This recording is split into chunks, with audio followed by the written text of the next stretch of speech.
এটা আমাদের SRP sir doctor Kunal ভূষণ সিং স্যারের একটা স্যারের ইনফরমেশন ছিল। এসওজি সহায়তা স্যার এটা মনিটর করছিল অনেক দিন ধরে। তো আমাদের এটা ট্রেনটা কি আছে তামরাম এক্সপ্রেসে পার্টিকুলার ইনফরমেশন ছিল। তামরাম এক্সপ্রেসে যেরকম তো আমাদের ডাউন ট্রেন। হ্যাঁ ডাউন ট্রেন তামরাম এক্সপ্রেসে যে দুজন প্যাসেঞ্জার, এখন এই ইনভেস্টিগেশনের সাথে দুজনের নাম আমি প্রকাশ করছি না।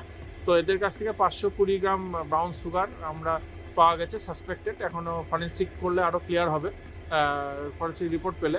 তো এদেরকে আমরা ডিটেন করেছি। ডিটেন করে অ্যাজ এ গেজেটেড অফিসার আমি এসেছি। এদেরকে সার্চ অ্যান্ড সিজার করে এদেরকে আপাতত প্রসিডিং হওয়ার পর অ্যারেস্ট করা হবে। এর আগেও আমাদের মানে 26শে জানুয়ারি আগে আমাদের কন্টিনিউয়াস রেট আমাদের চলছে। এর আগে আমাদের কুচবিহারে 15,000 পিওবা ট্যাবলেটও ধরা পড়েছে।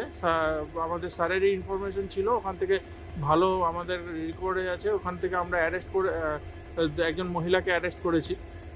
কন্টিনিউ আনক্লেম গাঁজাও সিজ হচ্ছে। আমাদের কন্টিনিউ রেট চলছে এবং আমাদের ভালো আউটকাম আছে এবং প্রচুর লোকের পরেও ডিটেন করা হয়।